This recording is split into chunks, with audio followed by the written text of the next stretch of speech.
Hello বন্ধুরা, নমিতা সাহা চ্যানেলে তোমাদের স্বাগত। আজকে আমার রেসিপি কচু আলু দিয়ে দই কাতলা। এর জন্য নিয়ে নিয়েছি কাতলা মাছ, পেঁয়াজ বাটা, লঙ্কা বাটা, আদা বাটা, জিরে বাটা, পোস্ত বাটা আর টক দই। কড়া গরম হয়ে গেছে, তেল দিয়ে মাছগুলো আমি ভেজে নেব।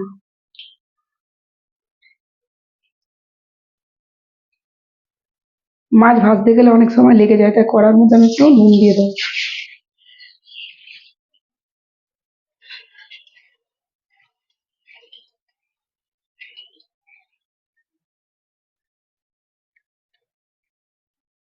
একে একে মাছগুলো ভেজে নেব।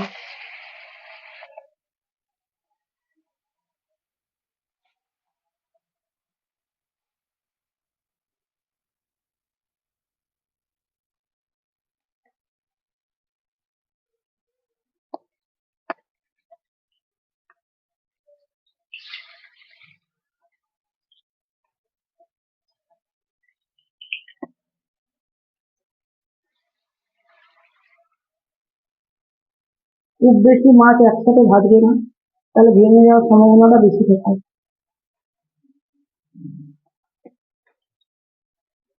মাছ ভাজা হয়ে গেছে, এগুলো তুলে নেবো।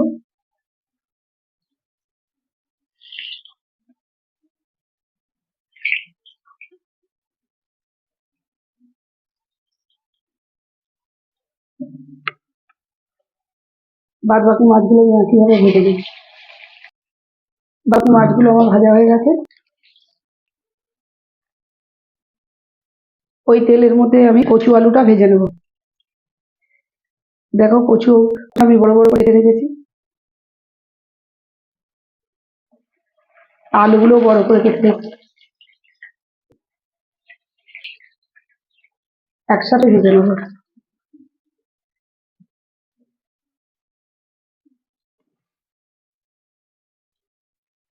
আলুটা ভাজার সময় আমি খুব সামান্য হলুদ দেবো। দেখো হলুদের পরিমাণটা, এর থেকেও কম দিতে পারলে ভালো। ব্যাস, আমি এইটুকুনি বাড়িয়ে দিয়েছি। এবং দিয়ে দেবো 1 চামচ নুন।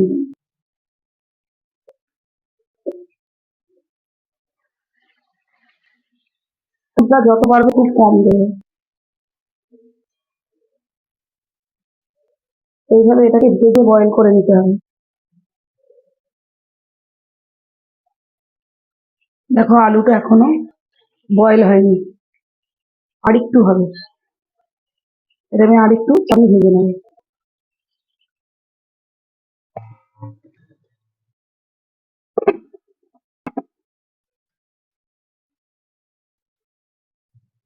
কচু আলুটা ভাজা হয়ে গেছে, দেখো সম্পূর্ণ সিদ্ধ হয়ে গেছে।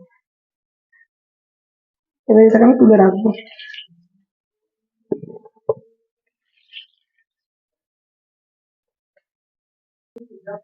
এই তেলের মধ্যে দিয়ে দেবো আমি একটু গরম মশলা। এই গরম মশলাটা তেলে দিলে সুন্দর মিষ্টি গন্ধ আসবে।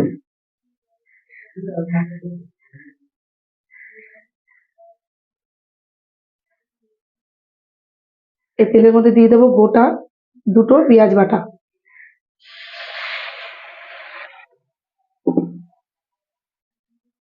পেঁয়াজ ভাজা হয়ে গেছে, এর মধ্যে দিয়ে দেবো আমি 1 চামচ আদা বাটা,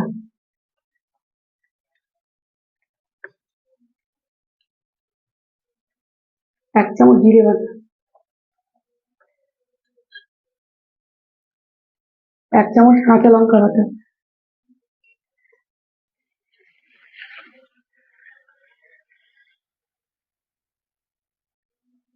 এর মধ্যে আমি লঙ্কা গুঁড়োটা একদম ইউজ করবো না।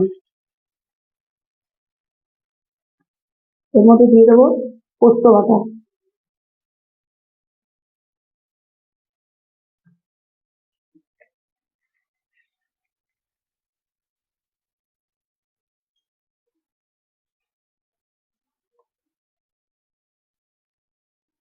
মাছ আর কচুয়ারে যে নুনটা লাগছে তার উপরে নুন দেবো। আর দেবো সামান্য হলুদ গুঁড়ো, খুব সামান্য, এইটুকু হলুদ গুঁড়ো।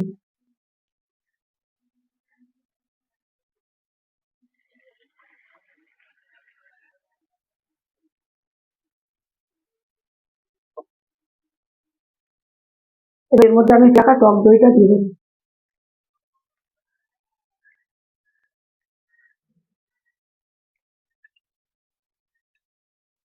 টক দইটা দেওয়ার সময় গ্যাসটা একটু লো ফ্লেমে রাখবে।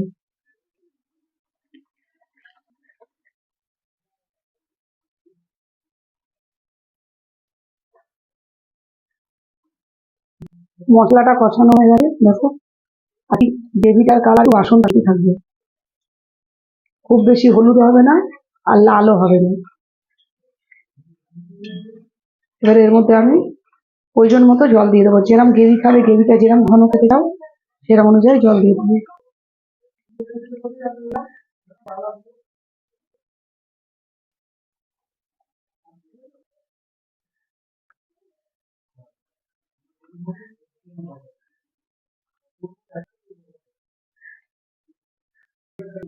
ঝোলটা ফুটে গেছে, এর মধ্যে কচু আলুটা দিয়ে দেবো।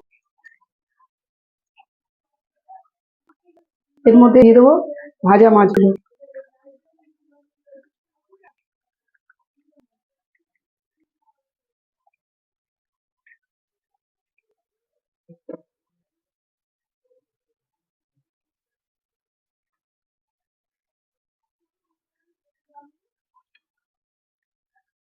আপনারা চাইলে আলু না দিয়েও করতে পারেন, শুধুও করা যায়। এবার এটা 5 থেকে 7 মিনিট ফুটবে।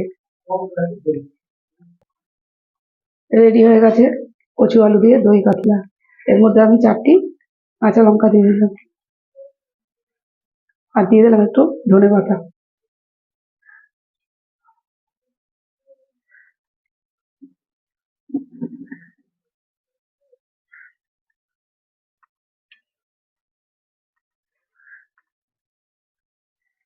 5 মিনিট চাপা দিয়ে রাখবো।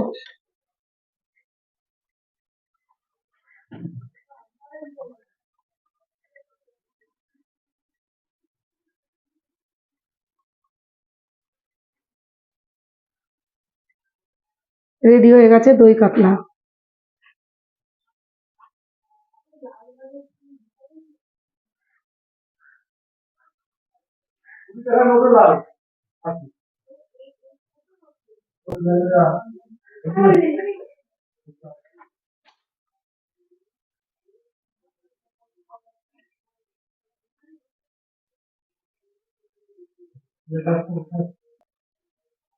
রেডি দই কাতলা।